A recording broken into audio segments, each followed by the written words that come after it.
Il faut savoir qu'on a une tradition dans l'émission, c'est qu'on commence toujours en retard. Donc, ah d'accord. Du coup, c'est raccord, c'est bon. C'est bon? On a fait commencer à l'heure, c'est bon. Ok, super. Bah alors, Cult & Geek, je vous en prie, présentez-vous. Alors, Cult & Geek, c'est un podcast fait par des animateurs et chroniqueurs qui sont toulousains, ou presque, en tout cas qui vivent à Toulouse.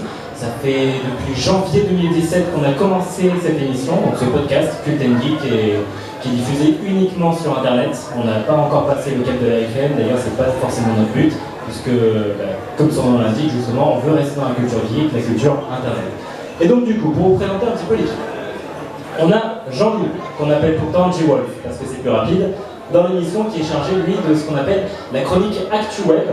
Donc du coup, c'est toutes les petites informations, les petites pépites qu'on peut aller chercher sur Internet. Donc ça peut être un jeu en VR, ça peut être une polémique autour d'un streamer qui fume des pètes en stream. Non, pas jusque-là. Mais c'est-à-dire que je suis censé traiter de l'actu c'est ça la chronique de base, mais honnêtement, Rémi nous accorde beaucoup de liberté, donc je finis par faire n'importe quoi et ce qui me plaît, et j'essaie de rajouter ma sauce derrière pour rendre ça intéressant et même essayer de me faire rire. Et en général, ça fonctionne bien? En général, oui, je pense que ça passe bien. Ouais. J'espère, en tout cas. Ça va. Donc je pense que si t'es encore là, c'est que ça va. Sûrement. Pour l'instant, on n'a pas prévu de le virer, donc c'est bon. Bon, ça va. Après, à côté de lui, on a Yacine. Yacine, à savoir, donc il était là à la création du podcast, en fait c'est le plus vieux membre de l'émission, mais c'est maintenant notre Antoine Daniel, puisqu'en fait comme Cult & Geek on est bénévole, on n'est pas encore à plein temps dessus, on espère bientôt, mais comme du coup on est un peu bénévole, du coup on bosse tous à côté, on a un autre métier, et Yacine, à chaque fois qu'on enregistre, eh ben, il est au boulot, il est coincé. Donc du coup, comme il vient une fois tous les 3 mois, on a appelé le Antoine Daniel de Cult & Geek. Il faut croire qu'ils n'ont jamais voulu adapter les horaires de l'émission. On a fait comme on peut.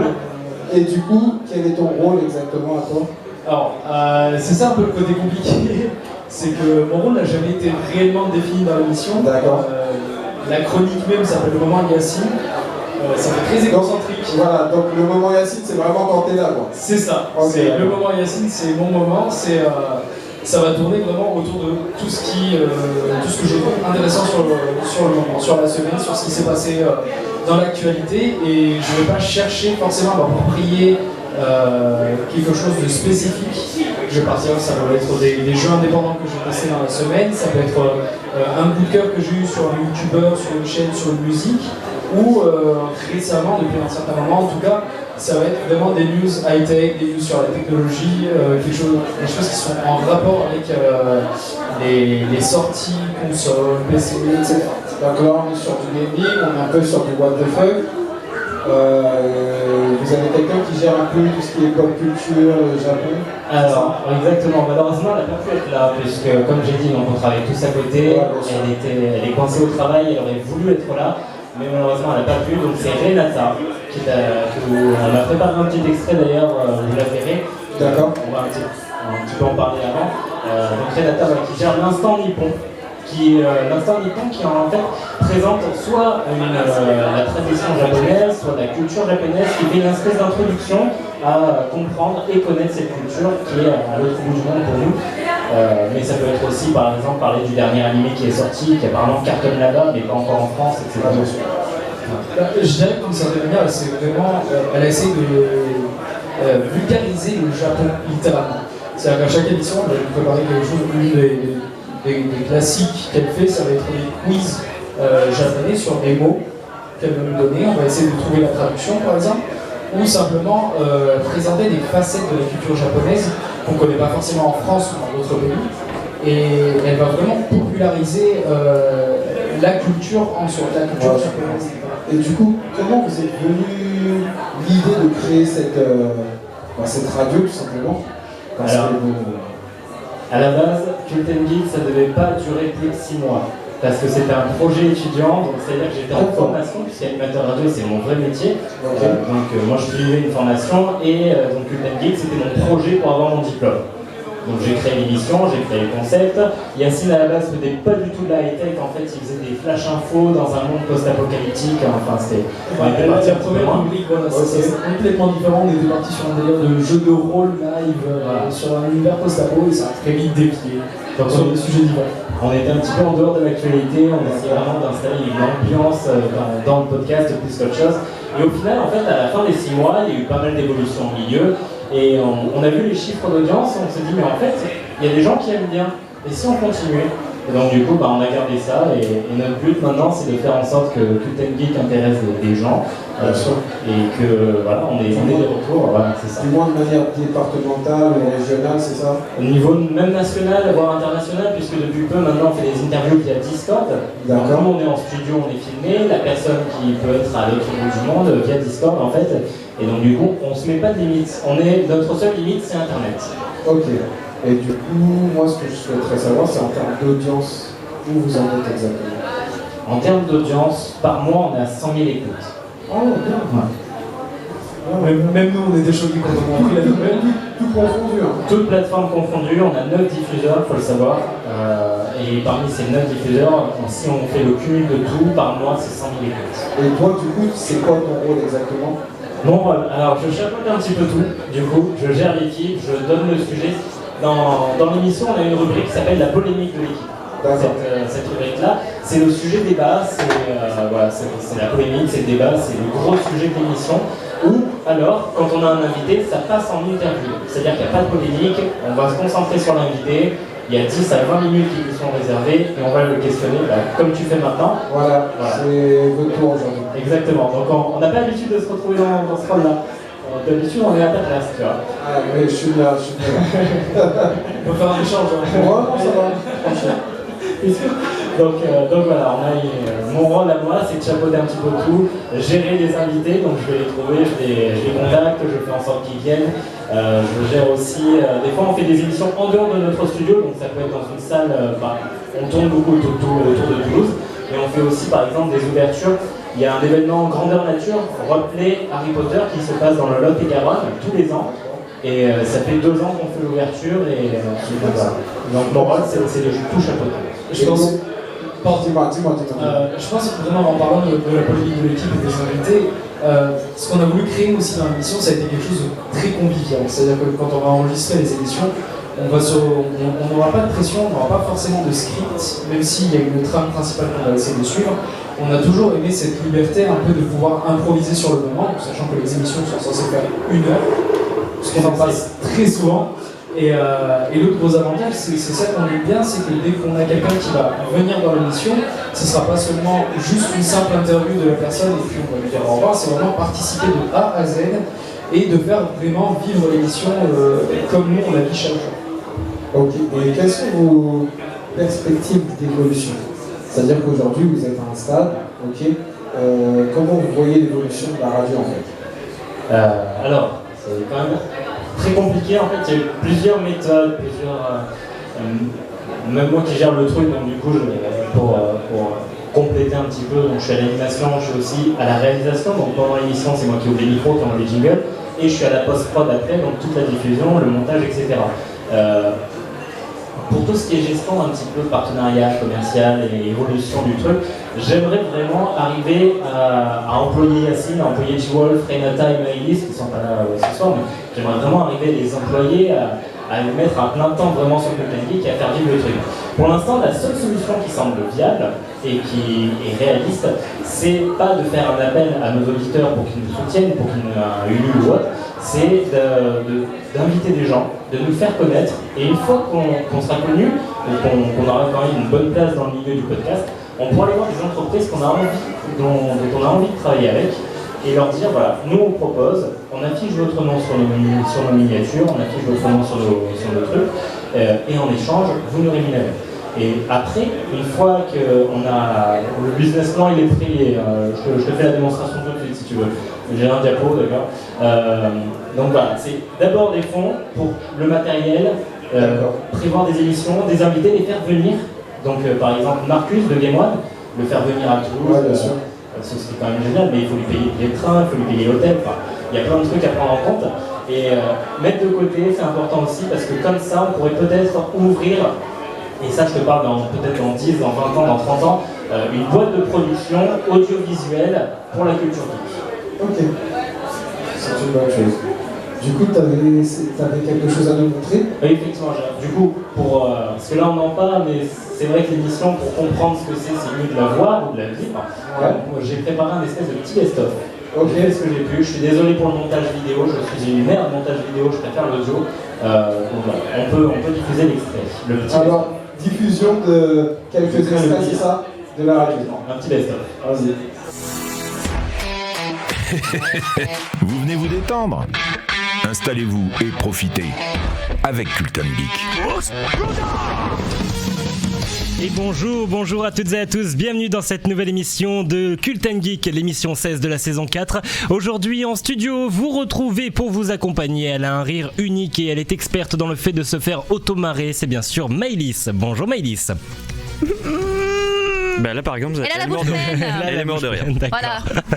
Salut quand même. Oui, bonjour à toi Maëlys, bienvenue dans cette nouvelle émission La Bouche Pleine. Bientôt notre chronique culinaire. Et puis bien sûr à ses côtés. Moi j'ai hâte. Allez, on met ça dans l'émission. J'aime beaucoup le nom en tout cas. Il est de retour dans l'émission, celui qui prend la pause à l'instant nippon, c'est bien sûr G-Wolf. Bonjour. Tu nous avais manqué G-Wolf et bonne année à toi. Merci bien, à vous aussi. Et enfin, elle ruine une ambiance en 3 secondes chrono pour la première émission de l'année. Notre spécialiste de la morosité du pays du soleil levant, c'est bien sûr Renata. J'ai encore rien dit aujourd'hui. Pour l'instant, bonjour. Oh mon Dieu. Bonjour. On est parti, top départ de l'heure. Au programme, le What the fuck de Maëlys, l'instant nippon, le top ou flop, l'actu web de G-Wolf, le que c'est, les coups de cœur du web de l'équipe, la polémique de l'équipe, Sony absent de l'E3, drame ou Osef, on en parle dans quelques minutes. Il y aura bien sûr le vrai ou faux, mais tout de suite on commence l'heure avec l'actualité des réseaux sociaux. Bienvenue à tous dans cette émission 16 de la saison 4 de Culten Geek, ça démarre tout de suite. Un mécanicien de la République du Bénin a détruit 5 avions de chasse en jouant au golf sur la piste d'atterrissage, vrai ou faux? Ah, tu réponds quand tu veux, vraiment, là tu prends ton temps. Hein. On attend plus que toi. On devait commencer à 20h, on a commencé à 21h l'enregistrement, là on est plus à 2 minutes près, vas-y. Il était une fois un homme qui en fait était méchant, mais il était malade, et à la fin il meurt. mais qu'est-ce que c'est maintenant, dans Culten Geek. LOL. Tout va bien, car il est de retour. L'homme qu'on attend depuis 2000 ans, celui qui s'est fait crucifier pour avoir conseillé aux gens de s'aimer entre eux, celui qui pouvait marcher sur l'eau, transformer l'eau en vin, le plomb en or et mettre vos darons à l'abri. Je parle évidemment du plus grand alchimiste que la Terre ait porté, qu'on peut aussi considérer comme le premier des Gilets jaunes, Jésus-Christ. Le premier Avengers du monde. Il est de retour mais sous une forme différente que jadis, car bientôt vous pourrez l'incarner grâce à votre casque de réalité virtuelle. I am Jesus Christ. I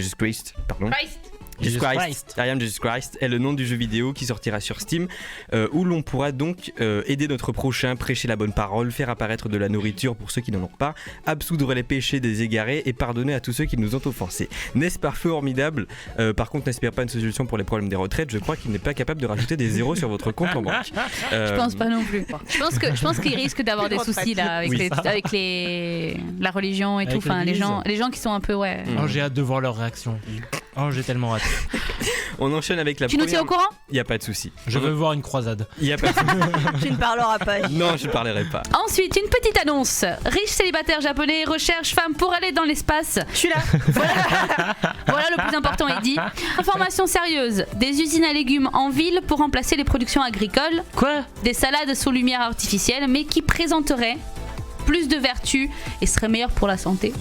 Voilà, c'est la fin de l'instant d'information sérieuse.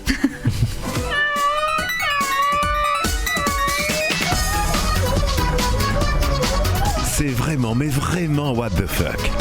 What the fuck? Moi j'adore voir les gens qui dansent sur les jingles ou autres. Renata, tu nous as offert une très belle danse. Elle est à fond. Une personne sourde a porté plainte contre le site Pornhub pour son manque de sous-titres. Mais c'est vachement intelligent. Mais c'est vrai en plus. C'est débile. Non, c'est vachement intelligent. Et il faut dire que c'est pas forcément les sous-titres seront pas les sous-titres les plus recherchés du monde. Hein. Oui, ramène-moi mon tuyau. J'avoue que c'est pas top, mais bon. Puis il y a une partie où il y en a pas vraiment besoin. Oui, voilà, avec une grosse partie même. Hein. So I say say dance for me, dance for me, dance for me, oh, oh, oh. Never seen anybody do the thing you do before. Oh. They say move for me, move for me, move for me, hey, hey, hey. When you're done, I'll make you do it hard again. Bisous, bisous. Portez-vous bien. Bisous. Matané.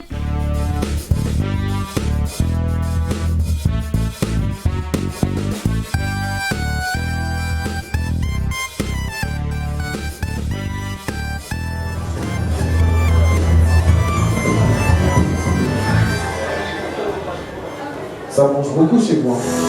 Alors, depuis la saison 4, ça mange donc beaucoup. depuis septembre dernier, on fait toutes les émissions le samedi matin. Donc du coup, on a des chocolatines, des croissants, on a des pains en raisin. Des fois, on enregistre, on déplace l'émission parce qu'on a une indisponibilité le week-end, donc on déplace l'émission en semaine. On prend des tacos ou des kebabs. Des fois, on a des kebabs surtout.